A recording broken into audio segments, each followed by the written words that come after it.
La verdad es que a la hora de asumir lo que debo hacer en los próximos minutos, tengo que confesaros que arrastro problemas. No es lo mismo hablar de crecimiento que hablar al mismo tiempo de crecimiento y de colapso. No es lo mismo dirigirse a un público razonablemente bien informado que hacerlo a alguien que carece por completo de conocimiento sobre estas materias. Y por dejarlo ahí, no es lo mismo hablar a gente joven que a personas más talibitas. Esto me obliga a tomar algunas decisiones y no estoy muy seguro de que sean las más afortunadas. Pero he decidido que hoy, en vez de asumir un camino que recorro otras veces, que implica articular una charla fundamentalmente sobre la base de historias, de anécdotas, de chistes, me voy a tomar en serio la tarea y voy a intentar trasladaros de manera densa y enjundiosa qué es lo que interpreto yo que dicen la perspectiva del decrecimiento y la teoría del colapso. Al respecto, lo que vais a escuchar son 4 observaciones sobre decrecimiento, otras tantas sobre colapso, para terminar por mantener la simetría aritmética con 4 conclusiones. ¿Cuál es la primera de mis observaciones sobre decrecimiento? Lo he dicho 1000 veces. En la visión dominante en nuestras sociedades, el crecimiento económico es una bendición de Dios. Lo que se nos viene a decir es que allí donde hay crecimiento económico hay también cohesión social, servicios públicos razonablemente asentados, niveles altos de consumo, la pobreza, la desigualdad, el desempleo, en fin, no ganan terreno. Creo yo que sobran las razones para recelar de todas estas supersticiones. Me vais a permitir que de manera casi telegráfica enuncie media docena de esas razones. Primera, el crecimiento económico no genera necesariamente cohesión social. China, como sin duda lo sabéis, ha crecido notablemente en las 3 últimas décadas. No creo que nadie se avenga a afirmar que China es hoy un país socialmente más cohesionado de lo que lo era 30 años atrás. Todos los datos invitan a afirmar lo contrario. Segunda, la relación entre el crecimiento económico y la creación de puestos de trabajo es mucho más nebulosa de lo que pudiera parecer. Las economías capitalistas desarrolladas han crecido notablemente en esos 3 decenios que acabo de mencionar, una etapa en la cual, y sin embargo, han procedido a destruir, en términos numéricos objetivos, empleos. Tercera, el crecimiento económico se traduce muy a menudo en agresiones medioambientales literalmente irreversibles, que configuran un legado dramático en términos de los derechos de los integrantes de las generaciones venideras. Cuarto, en paralelo con lo anterior, el crecimiento facilita el agotamiento de recursos básicos, que de nuevo no van a estar a disposición de esas futuras generaciones que acabo de mencionar. Bien sabéis que el debate principal al respecto es el que afecta a las materias primas energéticas, al petróleo, al gas natural. Quinta, el crecimiento de los países ricos bebe, en un grado u otro, del expolio de los recursos humanos y materiales de los países pobres, algo que debiera configurar un problema moral elemental. Sexta y última, en el terreno individual, el crecimiento facilita el asentamiento de un modo de vida esclavo, en virtud del cual tendemos a pensar que seremos más felices cuantas más horas trabajemos, más dinero ganemos y, sobre todo, más bienes acertemos a consumir. Por detrás de este modo de vida esclavo hay como poco 3 grandes pilares. El primero se llama publicidad, un conjunto de técnicas muy eficientes que nos obligan a comprar lo que a menudo no necesitamos y, llegado el caso, más aún aquello que inicialmente nos repugnaba. El segundo pilar es el crédito, que permite o permitía que obtengamos los recursos necesarios para adquirir eso que no precisamos. El tercer y último pilar se llama, en fin, caducidad. Los bienes son producidos de tal manera que en un periodo de tiempo muy breve dejan de funcionar, con lo cual nos sentimos en la obligación de adquirir otros nuevos. Siempre que he asumido la tarea de ilustrar qué significa esto del modo de vida esclavo he echado mano de una historia de la que acabé hartísimo. La historia del pescador mexicano que más de una y más de dos habréis escuchado. Por eso, con el paso del tiempo, preferí sustituirla por otra que responde al mismo espíritu. La contaba Rafael Azcona, que los más veteranos y veteranas probablemente recordaréis que fue, entre otras muchas cosas, el guionista de algunas de las películas de Berlanga. Azcona contaba que en la década de 1950 hizo un viaje en coche entre Madrid y Zaragoza. Y en un momento determinado, supongo que para descansar, se detuvo en un pueblo. Observó que había una venta, entró y pidió un café con leche. Apreció que en la barra había unas magdalenas, pidió una de ellas y resultó ser la más sabrosa que había probado en su vida. Conocedor de que unos amigos iban a realizar la misma ruta, les recomendó que buscasen el pueblo y la venta y probasen las magdalenas. Al cabo de un tiempo queda con ellos y les pregunta: ¿encontrasteis el pueblo? Sí, que sí, era muy fácil. Y la venta estaba allí muy visible. ¿A qué estaban buenas las magdalenas? No, no había magdalenas. ¿Cómo que no había magdalenas? ¿Preguntasteis por ellas? Preguntamos y el camarero, más bien remiso a hablar, nos dijo: ya no las hacemos, las pedían mucho. Ojo con la frasecita, porque es un torpedo, es la línea de flotación de lo que llevamos dentro de la cabeza. Nosotros sobreentendemos que si un bien es objeto de demanda, lo que tenemos que hacer es producirlo a mansalva. No pensaba lo mismo el camarero, supongo que aragonés. Probablemente trabajaba 14 horas al día, de pie, hablando en propiedad, no mantenía conversación con nadie. Lo único que escuchaba era un café con leche, un cortado y 2 magdalenas. Había decidido recuperar su condición de homo y abandonar su condición de homo económicos. Segunda observación que quiero haceros, si consigo leer. La perspectiva del decrecimiento parte de la identificación de un problema central: los límites medioambientales y de recursos del planeta. En sustancia nos dice que si vivimos en un planeta con recursos limitados, no parece que tenga mucho sentido que aspiremos a seguir creciendo ilimitadamente. Tanto más cuanto que sobran los motivos para concluir que hemos dejado muy atrás las posibilidades medioambientales y de recursos que la Tierra nos ofrece.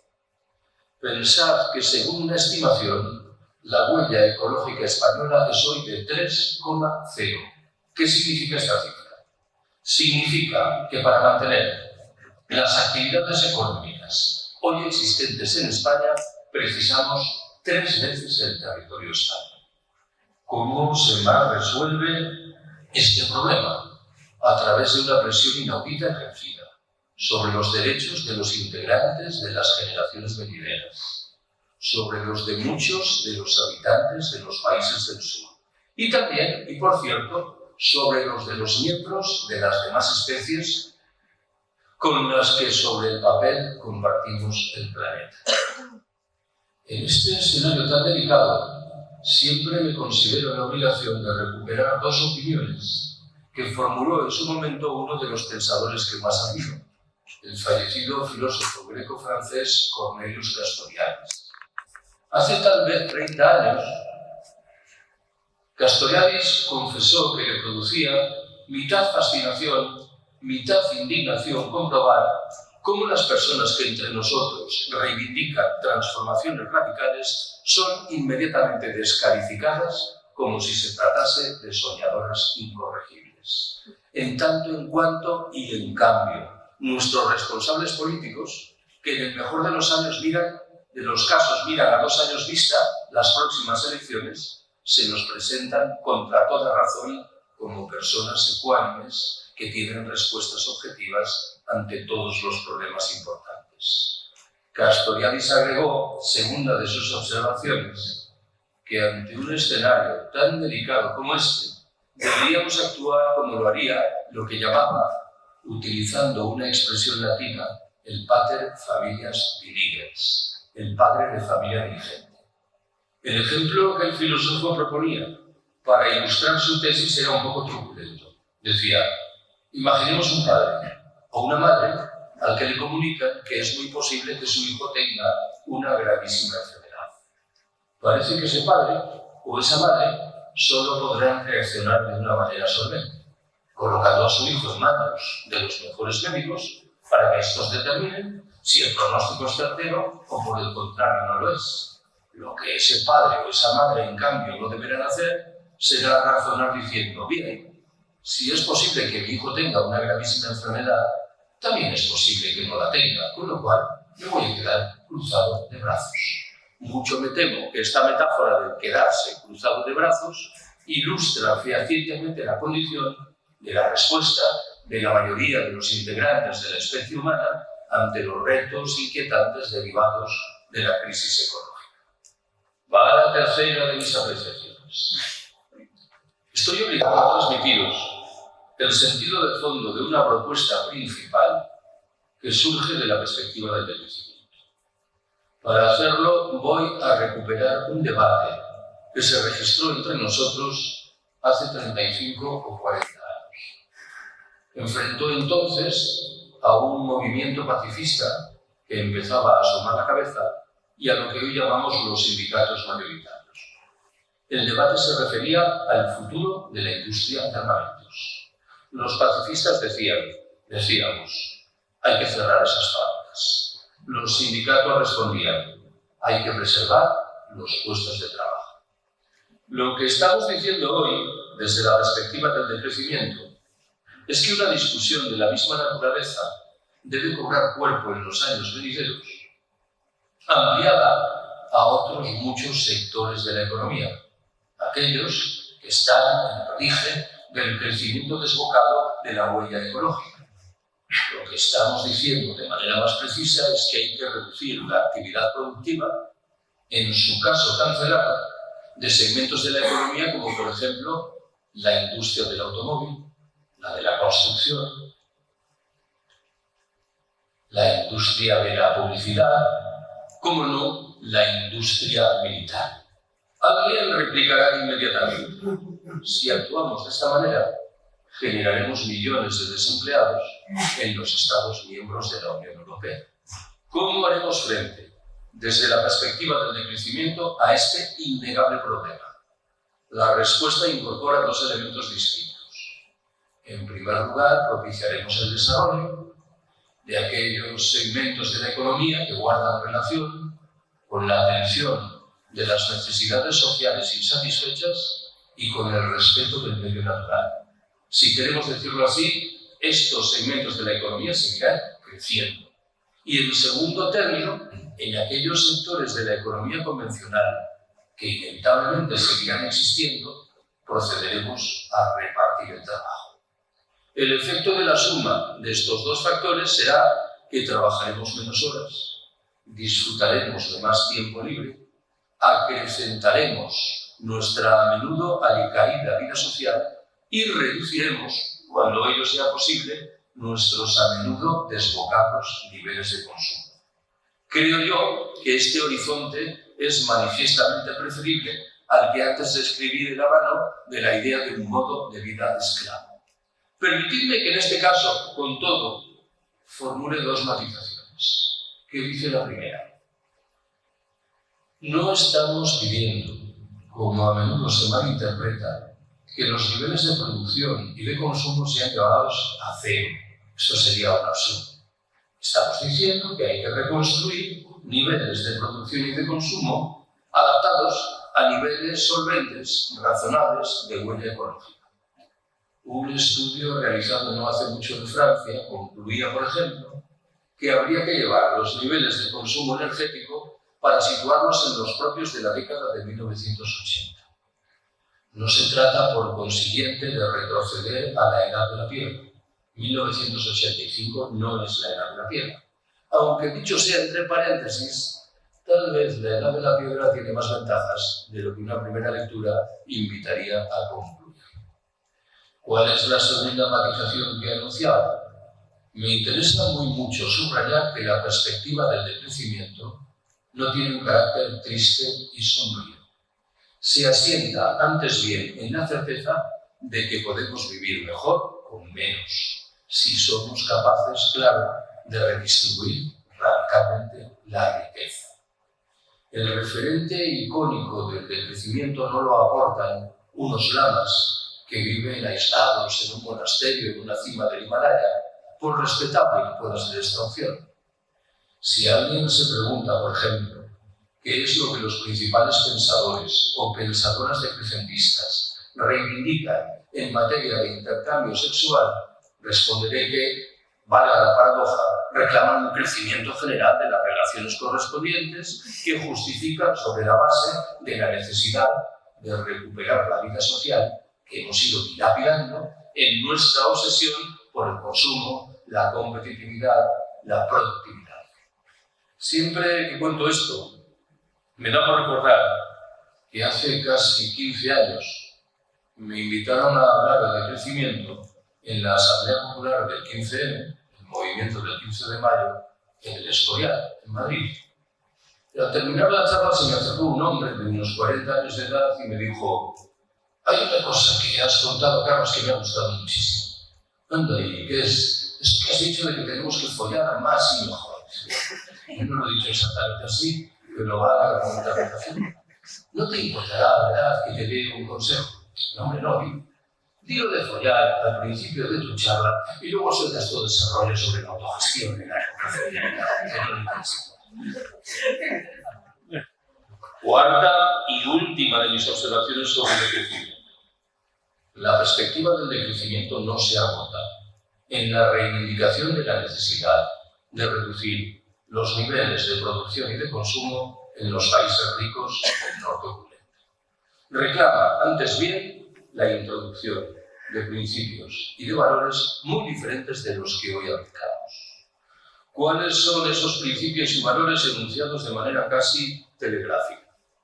El primero lo he mencionado hace un momento: la necesidad de recuperar la vida social, que se ha ido desvaneciendo en virtud de nuestra obsesión por el consumo, la competitividad y la productividad. El segundo es el ocio creativo, frente a las formas de ocio siempre vinculadas con el dinero que nos ofrecen por todas partes. El tercero reclama repartir el trabajo, una vieja demanda sindical que infelizmente fue muriendo con el paso del tiempo. El cuarto exige reducir las dimensiones de muchas de las infraestructuras productivas, administrativas y de transporte que hoy aplicamos. El quinto habla de la necesidad de recuperar, pese a lo que sugería el colega del Escorial, la vida local en un escenario de reaparición de fórmulas de democracia directa y de autogestión. En sexto y último lugar, se trata, en fin, de apostar en el terreno individual por la sobriedad y la sencillez voluntarias. Alguien podría dejarse llevar por la tentación legítima de afirmar que esta media docena de principios y de valores que acabo de enunciar nos sitúa fuera de él, que nada tienen que ver con la organización pasada o presente de las sociedades humanas. Firmemente que no es así. Hay al menos 4 ámbitos importantes, importantísimos, en los cuales es muy sencillo rastrear la influencia de estos principios y valores. El primero lo aportan muchas de las prácticas históricas del movimiento obrero de siempre. Creo yo que la presencia de estos principios y valores es más sólida, más consistente en el caso de la tradición libertaria, de la tradición anarquista, pero en modo alguno falta en los de las demás tradiciones del movimiento obrero. Un segundo ámbito de manifestación lo proporciona eso que de un tiempo a esta parte llamamos trabajo de cuidados, desarrollado de manera abrumadoramente mayoritaria por mujeres, materializado ante todo en el cuidado amoroso de niños y de ancianos, las más de las veces lejos de las relaciones voluntarias y siempre ecológicamente sostenible. Creo yo que una explicación certera de por qué los movimientos por el decrecimiento se nutren mayoritariamente de mujeres es esta: una comprensión mucho más rápida, fluida, espontánea de las reglas del juego correspondientes que nace del vínculo conflictivo, ojo, de las mujeres con el trabajo de cuidados. Un tercer ámbito de manifestación llega de la mano de la propia familia, de la institución familiar.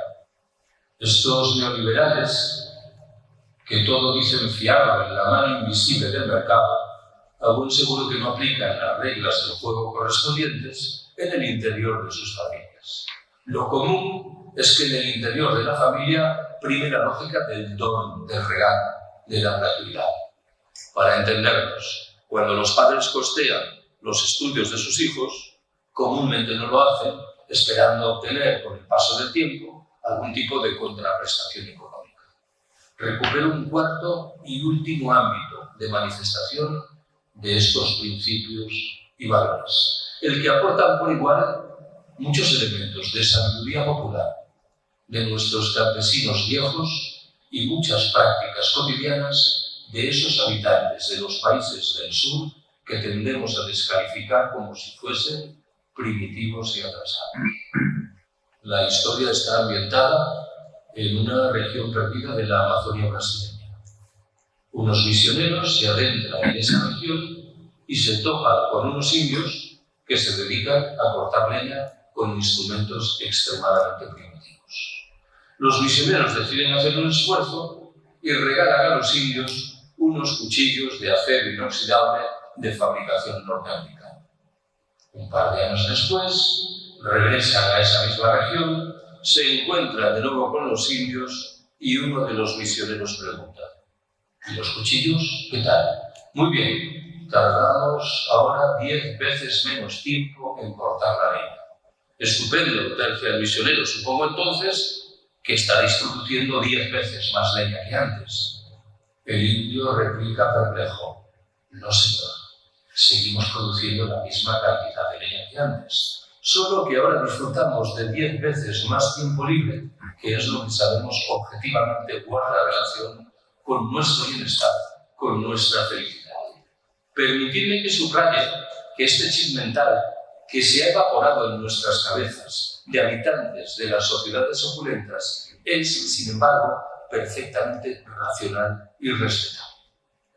¿Cuál es la primera de mis observaciones sobre colapso? Voy a ahorraros cualquier sesuda definición del fenómeno. Voy a concentrar mi atención en la identificación de algunos de los rasgos del concepto correspondiente. El primero de esos rasgos nos habla de la condición irreversible del colapso, que es al fin y al cabo lo que lo distingue de una simple crisis. Cuando hablamos de una crisis parece que damos por descontado que es posible regresar al escenario anterior. Cuando nos referimos al colapso, este escenario, en cambio, no se hace patente. Un segundo elemento importante asume la forma de una pregunta. ¿El colapso es un proceso o se trata, por el contrario, de un momento? En una primera aproximación parecería evidente que estamos delante de un proceso. Si estamos hablando de las consecuencias del cambio climático, sabemos que una de ellas, fundamental, es una subida paulatina, procesual, de la temperatura media del planeta. Si nos estamos refiriendo a los efectos del agotamiento del petróleo, sabemos de nuevo que es paulatino, procesual. Debo recordaros, sin embargo, lo que sin duda sabéis. La lógica del capitalismo contemporáneo es muy a menudo la del estallido de las burbujas especulativas, financieras o inmobiliarias. Intentemos salir de este entuerto. Creo que lo razonable es afirmar que el colapso configura fundamentalmente, sí, un proceso, que puede conducir, sin embargo, a un momento preciso a partir del cual ese proceso se haga materialmente irreversible. Rescato un tercer elemento, el relativo al concepto de complejidad. Los estudios sobre colapsos realizados en el pasado atribuyen una presencia casi universal a esta discusión. La tesis principal viene a decir: cuando las sociedades se van haciendo más complejas, para resolver muchos de sus problemas necesitan cantidades crecientes de energía en un momento en el que la energía llamativamente falta. Creo que esta es una manera rápida, sencilla, pedagógica, a buen seguro que también simplificada, de retratar la tragedia que tenemos delante de los ojos.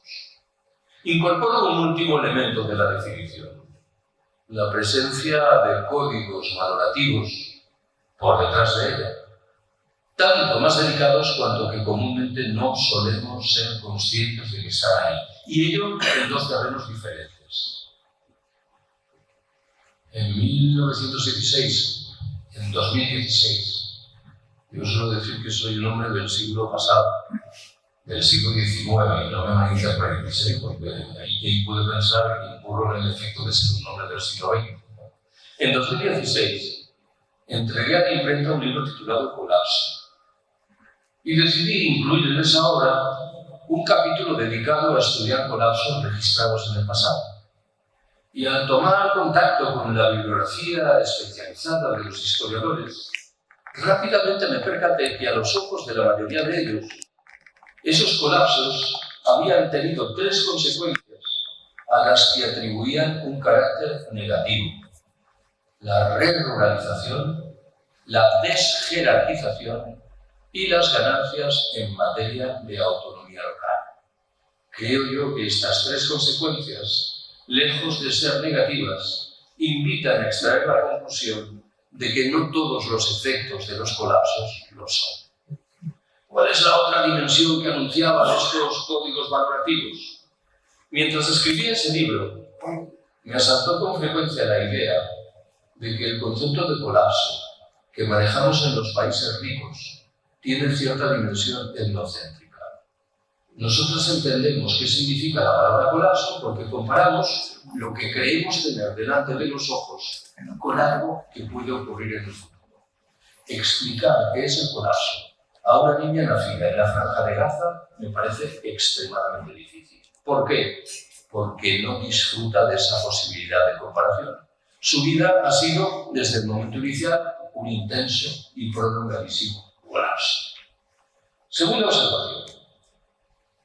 Más que referirme a las causas previsibles de un colapso general, entre las cuales habrá sin duda que invocar fenómenos como el cambio climático, el agotamiento de todas las materias primas, las agresiones contra la biodiversidad, creo que tiene sentido que proponga una pregunta relativa a cuáles son los rasgos previsibles de la sociedad que, en su caso, emergerá después del colapso. Bien podéis intuir que responder a esta pregunta reclama notables de especulación. Me lanzo, sin embargo, la tarea.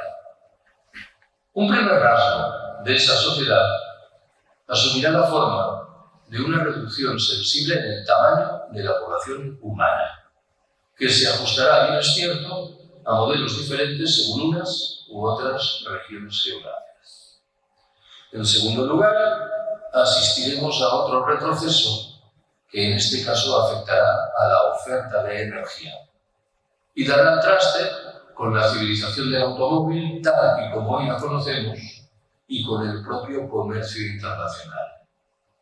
Tened presente que, según una estimación, entre el 80 y el 90% de los bienes que mueve el comercio internacional dependen de los containers, de los contenedores. Y esta es una herramienta de transporte que parece estar entrando ya en quiebra técnica.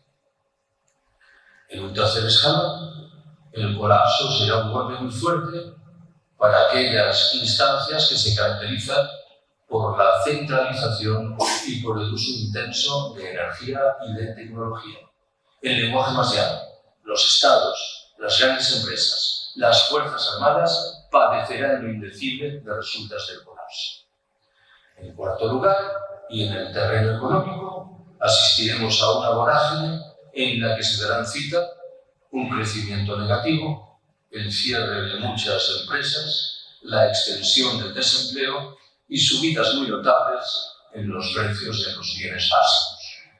En ausencia de crecimiento, lo lógico es que el sistema financiero quiebre y se lleve consigo buena parte de la sanidad, de la educación y de las pensiones, con víctimas principales en las que casi siempre, ancianos, mujeres y niños.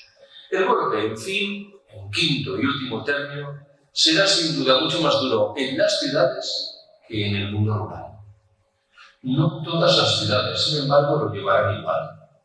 saldrán relativamente mejor paradas aquellas que están en encrucijadas de caminos, que cuentan a su alrededor con superficies agrícolas importantes, que disfrutan de agua en abundancia y que tienen un carácter más bien vetusto y tradicional. El modelo contrario, el de ciudad, que padecerá lo indecible de resultas del colapso, lo ha proporcionado ya Detroit, la meca de la industria automovilística norteamericana en los 3 últimos lustros. Aunque ratifico el diagnóstico que sugiere que el escenario será más llevadero en el mundo rural, acabaremos por pagar los platos rotos derivados del mal uso de los suelos, de la mecanización, del monocultivo, de la mercantilización de todas las relaciones. Mucho me temo que, infelizmente, los problemas del mundo rural no terminarán ahí.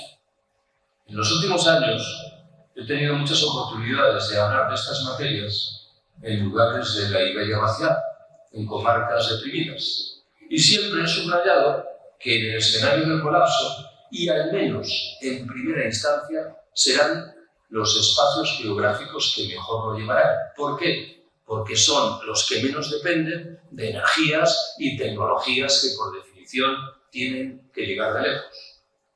Hace media docena de años compartí con Antonio Turiel, nuestro máximo experto en el llamado pico del petróleo, una mesa redonda en Binéfar, un pueblo de la provincia de Huesca colindante con Cataluña.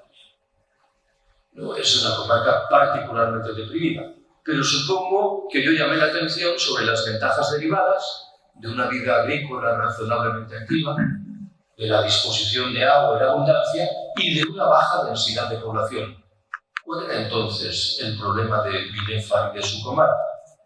El problema radicaba en el hecho de que Binéfar está a 200 kilómetros de Barcelona. Y en la eventualidad de un colapso general, lo suyo es que se produzca una huida masiva de población procedente de las grandes ciudades y de las no tan grandes en busca de escenarios más llevaderos, con lo cual las teóricas ventajas iniciales de estos últimos bien pueden trocarse rápidamente en lo contrario. Tercera de mis observaciones sobre el colapso. En ese libro que he mencionado hace un par de minutos, decidí dedicar 2 capítulos a sopesar otras tantas reacciones ante el colapso, la propia de los movimientos por la transición ecosocial y la característica del ecofascismo. Permitidme que aclare que en modo alguno subrayé que eran las 2 únicas respuestas imaginables ante el fenómeno. Me interesaba aislar esas 2 porque creo que aportaban riqueza en términos de debate. Cuando tengo que referirme a la propuesta de los movimientos por la transición ecosocial, suelo emplear media docena de verbos: decrecer, desurbanizar, destecnologizar, despatriarcalizar, descolonizar y descomplejizar nuestras mentes y nuestras sociedades. Como quiera que ya he formulado un buen puñado de observaciones sobre el decrecimiento, olvidaré el primero de estos 6 verbos.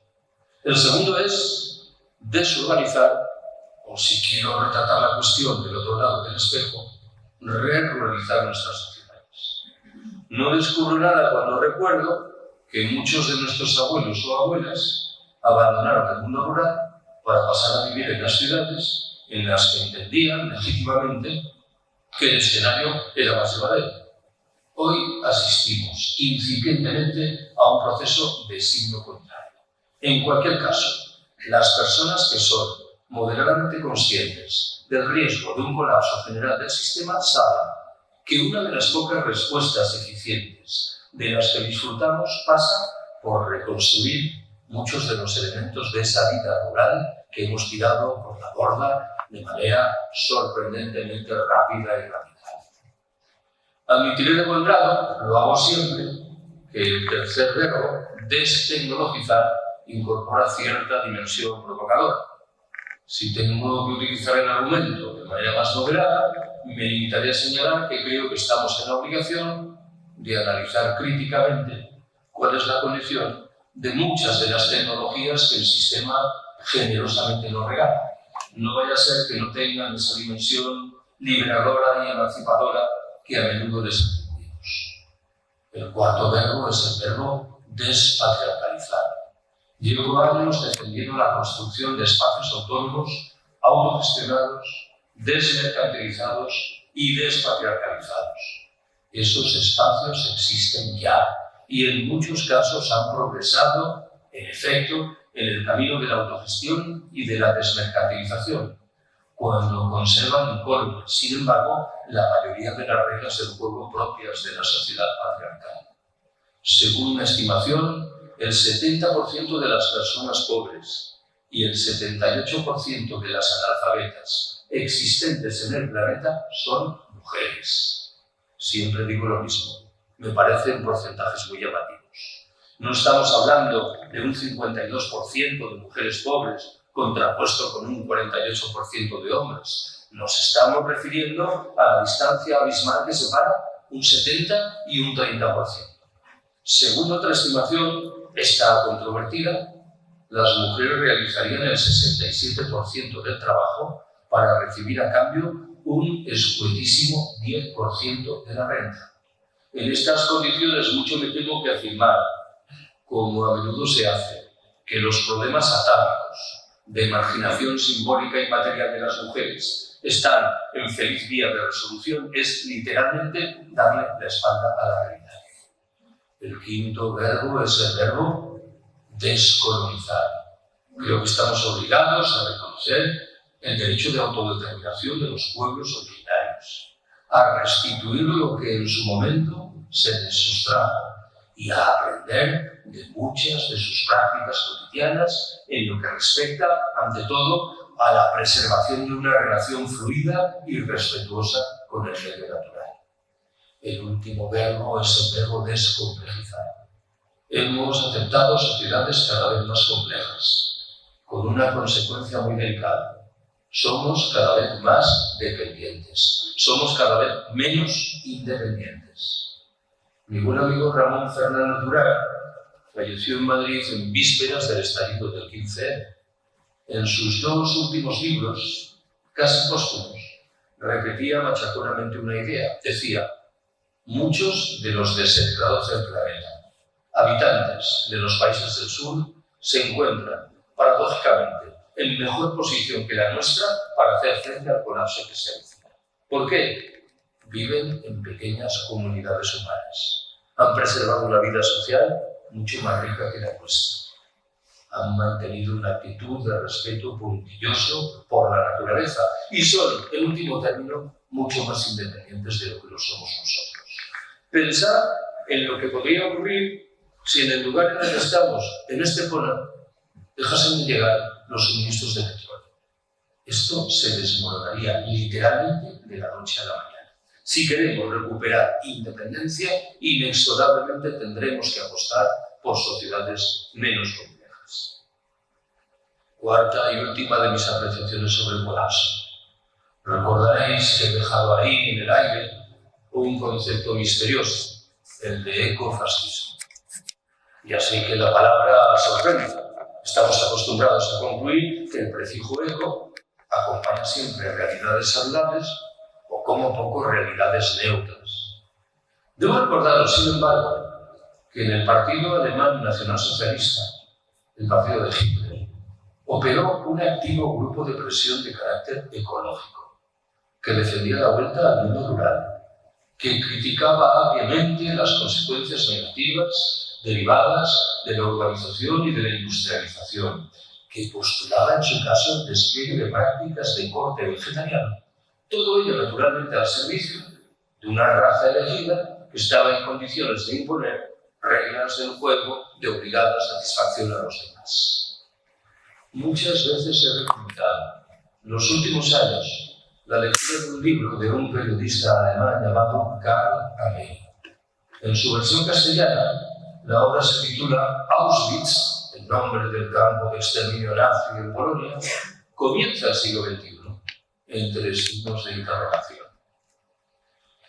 La tesis principal que despliega Amey en esa obra sugiere que estaríamos muy equivocados si concluyésemos que las políticas que abrazaron los nazis alemanes 80 o 90 años atrás remiten a un momento histórico singularísimo, coyuntural y por ello afortunadamente irrepetible. Amélie nos exhorta, antes bien, a estudiar en detalle esas políticas. ¿Por qué? Porque bien pueden reaparecer en los años venideros, no defendidas ahora por ultramarginales grupos neonazis, sino postuladas por algunos de los principales centros de poder político y económico, cada vez más conscientes de la escasez general que se avecina y cada vez más firmemente decididos a preservar en unas pocas manos estos recursos escasos en virtud de un proyecto de darwinismo social militarizado de ecofascismo. Bien podéis intuir que por detrás de esta propuesta, en lugar central, hay una discusión demográfica. En el fondo está la idea de que en el planeta sobra gente, de tal manera que se trataría de marginar a quienes sobran, esto ya lo hacen, y en la versión más dura, literalmente, de exterminarlos. ¿Cuál es la primera de mis 4 conclusiones? Supongo que estoy obligado a formular una pregunta. ¿Vamos a conseguir esquivar un colapso general del sistema en que estamos insertos? En mi intuición, la respuesta es no. Lo subrayo de una intuición. Lo que está a nuestro alcance es mitigar algunas de las consecuencias más negativas de ese fenómeno y postergar un poco en el tiempo su manifestación. Debo confesaros, lo hago siempre, que este segundo propósito, lo de postergar esa manifestación en el tiempo, no acaba de convencerme. Lo que me ronda en la cabeza es el título, moderadamente humorístico, de un libro de un norteamericano llamado John Michael Green.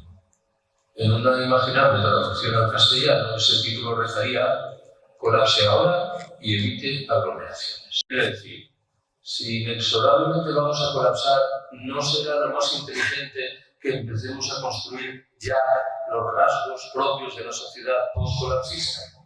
Ahora que el cambio climático todavía no ha hecho sentir sus consecuencias más negativas, ahora que todavía contamos con materias primas en cantidades importantes, desde el recordatorio, lo reitero, de que la mayoría de los colapsos registrados en el pasado tuvieron consecuencias saludables en lo que hace a desjerarquización, re-ruralización y autonomía local, y desde la intuición, en fin, de nuevo la intuición, de que el colapso puede borrar de un plumazo muchos de los problemas que nos acosan en lo que se refiere a la propiedad privada y a la deuda. Segunda de las conclusiones. En los últimos tiempos he puesto mucho empeño en subrayar una habilidad ingente del sistema que padecemos, la de conseguir que no hagamos las preguntas importantes. Pongo un ejemplo de lo que quiero decir. El discurso dominante afirma que tenemos que buscar nuevas fuentes de energía que nos permitan mantener esto que hemos alcanzado y, en su caso, acrecentar. ¿Cuál es la gran pregunta que consiguen que lo hagamos? ¿Realmente estamos interesados en preservar las reglas del juego de las sociedades presentes? ¿O, como me temo, obtendríamos francas ventajas derivadas de prescindir de los numerosísimos elementos de irracionalidad que las impregnan? He señalado muchas veces que las fuerzas políticas emergentes entre nosotros y algunas de las no tan emergentes promueven discusiones interesantes relativas a la naturaleza del régimen en el que estamos insertos. Pero infelizmente poco, más bien nada, nos dicen sobre la condición del sistema que está por detrás de ese régimen. ¿En qué estoy pensando cuando hablo del régimen?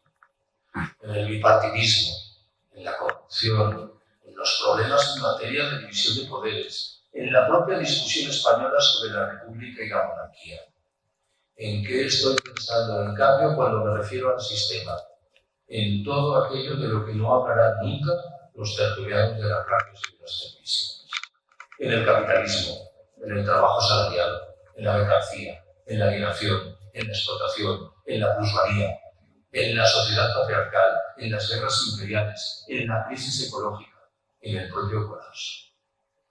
Siempre que enuncio toda esta retahíla de sustantivos, procuro rescatar uno: plusvalía. No estoy pensando ahora en ese impuesto que hay que pagar cuando se produce la compraventa de una vivienda. Estoy pensando antes bien en el concepto de plusvalía desarrollado por Marx en el primer libro del Capital, cuando estudia cómo los empresarios explotan a la mano de obra y obtienen el beneficio. Hace unos años corrió por las redes sociales una frase redonda que creo daba en el clavo de la cuestión. Con ironía decía: tú que estás tan preocupado, tan inquieto, tan indignado con la corrupción, ya verás cómo vas a flipar el día en que te enteres de lo que es la plusvalía.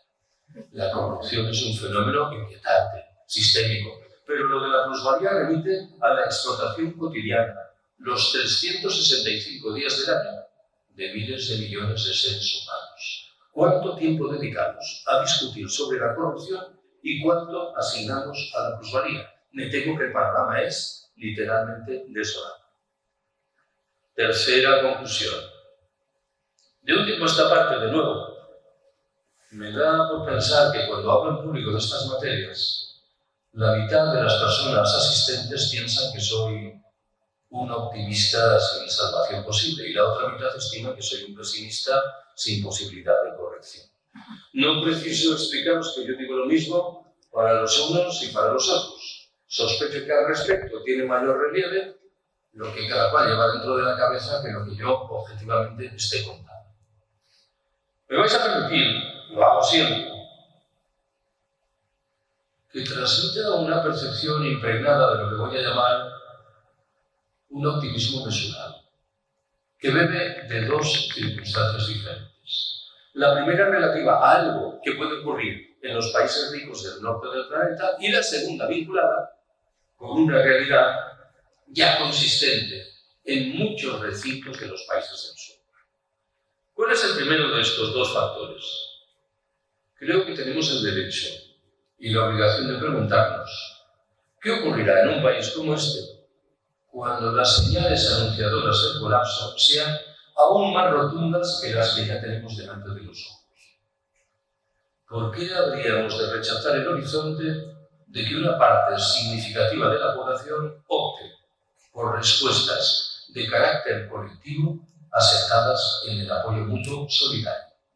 Y lo haga no en virtud de la lectura ideológica de unos u otros pensadores, sino de resultas de la certificación biológica de que esas respuestas son mucho más eficientes que las asentadas en el dominante sálvese quien pueda.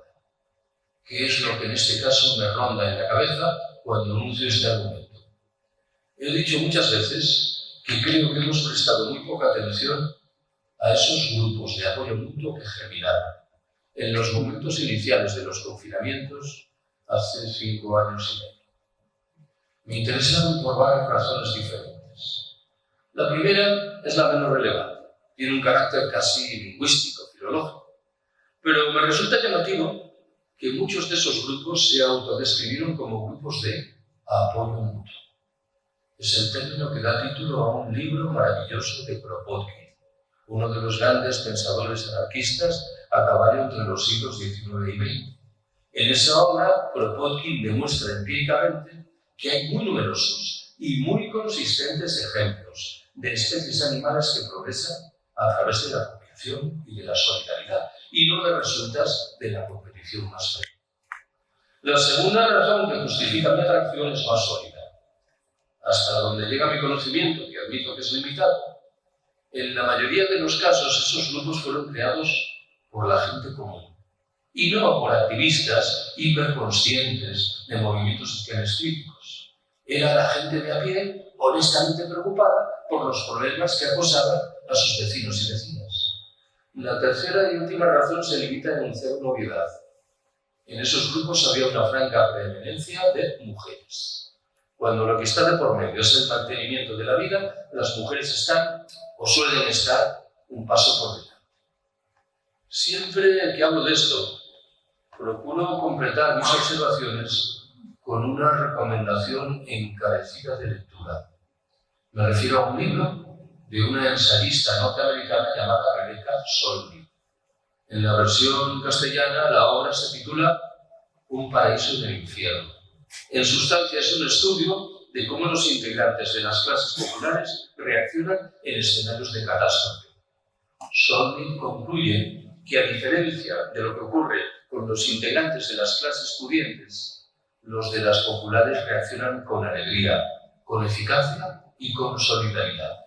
Creo que una tarea muy honrosa en el momento presente consiste en mantener abierta esta discusión y con ella, naturalmente, las prácticas en las que tiene que concretarse. ¿Cuál es el otro factor que anuncié movía de manera mesurada el carro de un optimismo cierto? En muchos sitios, en los países del sur, perviven culturas precapitalistas, que resisten como gato patas arriba frente a las intrusiones del capital en materia de usura, ritmos de trabajo, productividad, competitividad. En algunos de esos lugares, estas culturas precapitalistas se han fundido felizmente con proyectos orgullosamente anticapitalistas. Entiendo yo que esto ha sucedido por rescatar los ejemplos y con todas las limitaciones y contradicciones que queráis en Chiapas, en México, al calor del zapatismo, y enrollada esa franja de territorio mayoritariamente poblada por kurdos, emplazada en el norte de Siria al amparo de lo que han dado en llamar confederalismo democrático. En estos dos lugares y en otros se han forjado economías autogestionario-cooperativas, que recelan de la institución Estado, que rechazan por igual lo que significan el capitalismo liberal y el socialismo de cuartel, que han colocado a las mujeres en el núcleo del proyecto de emancipación, que muestran un empeño singular en preservar sabidurías ancestrales y que exhiben, repito una vez más la cláusula, una actitud de respeto puntilloso por la naturaleza y sus reglas. Creo que haríamos bien en mirarnos en el espejo de estas gentes. Cuarta y última de mis conclusiones, en forma de 3 rápidas recomendaciones. ¿Qué dice la primera? Estaría bien que de vez en cuando os pusieseis las gafas del colapso e intentaseis sopesar qué consecuencias puede tener el colapso en términos de vuestra vida cotidiana o en términos de las grandes tesituras planetarias. Pongo un ejemplo de lo que quiero decir. Yo soy gallego. Desde que era un adolescente me explicaron que la gran tragedia de la vida económica gallega y en singular de la vida económica rural era el minifundio. El hecho de que la propiedad de la tierra esté tan fragmentada que las explotaciones son tan pequeñas que a duras penas dan para vivir. No deseo en modo alguno ignorar que el minifundio es explicación principal de la emigración masiva de gallegos rumbo a América. Vaya por donde, y sin embargo, en el escenario del colapso, el minifundio se convierte en una bendición de Dios. ¿Por qué? Porque es la antítesis del monocultivo. Quien tiene una leira, una pequeña plantación, coloca ahí patatas, tomates, remolacha, negros, naviza, repollo. Hace un par de años presenté en Jaén uno de mis libros. No he traído ejemplares de esta obra, por cierto. Uno de mis libros titulado Iberia vacía. Y me permití preguntar a mis amigos y amigas jienenses qué iban a comer en el escenario del colapso. Aceitunas. Permitidme que subraye que este debate no es para dentro de 30 o 50 años. Es un debate que tiene que estar ya sobre la mesa. Y la metáfora de la mesa, en este caso, creo que es singularmente afortunada. Segunda recomendación. Siempre que voy por ahí adelante, procuro recomendar que se realicen estudios serios y multidisciplinares para evaluar las consecuencias del colapso en el lugar en el que estoy. No sé si es Estepona, la Costa del Sol, la provincia de Málaga, el sur andaluz, lo que fuere. Pero pongo de nuevo un ejemplo de lo que quiero decir. Hace de nuevo un par de años o 3, presenté ese mismo libro, Iberia vaciada, en Palencia con P de Pontevedra. Y en el debate, muy atrevido yo, sugerí que la ciudad de Palencia satisfacía razonablemente esos 4 requisitos que recordaréis antes invoqué para dar cuenta de un colapso razonablemente aceptable. Encrucijada de caminos, superficies agrícolas importantes en los alrededores, agua en abundancia, carácter más bien vetusto y tradicional. Inmediatamente tomó la palabra un joven, quien explicó algo que yo desconocía. Al parecer, Palencia es la capital de provincia española que más depende de la industria del automóvil. Esto, como podéis intuir, modificaba abruptamente el panorama. La industria del automóvil, por definición, será de las primeras que se venga abajo, de tal suerte que los 4 factores que yo había invocado pasaban a un discretísimo segundo plano. Tercera y última recomendación.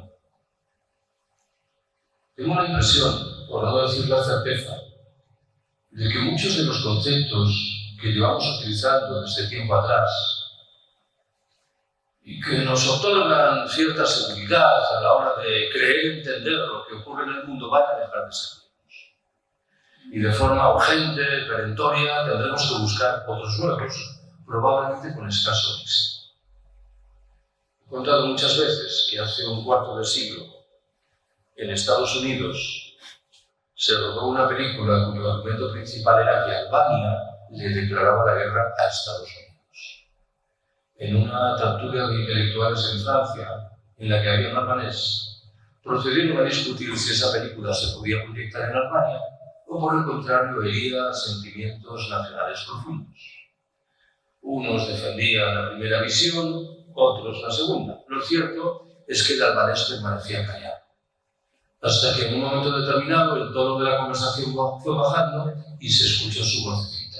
Se limitó a decir: en Albania no hay cines.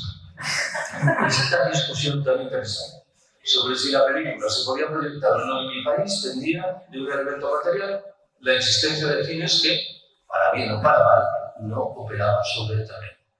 Tengo la impresión de que en los años venideros vamos a tener que repetir muchas veces que en Albania no hay cines. Cuando alguien, por ejemplo, dé por descontado que aparecerán inexorablemente nuevas tecnologías que nos permitirán encarar problemas que hoy se nos antojan inabordables, sin explicar al mismo tiempo de dónde va a salir la energía que va a permitir poner en marcha esas tecnologías. Gracias por haberme escuchado.